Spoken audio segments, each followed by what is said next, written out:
का रे, डोळ्यात पाणी का? फक्त यासाठी रडतोयस ना की तुला माझ्याकडे अक्कलकोटला येता येत नाहीये. इतर लोक जातात आणि तुला मात्र परिस्थितीनं बांधून ठेवलंय याचं वाईट वाटतंय ना.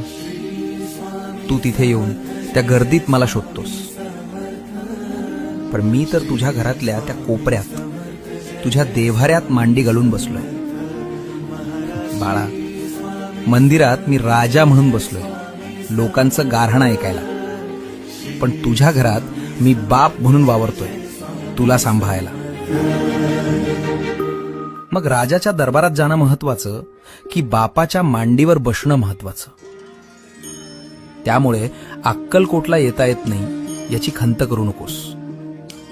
आत्ता याच क्षणी डोळे मिट आणि बघ, मी तुझ्या समोर उभा नाहीये, तर मी तुझ्या आत बसलोय.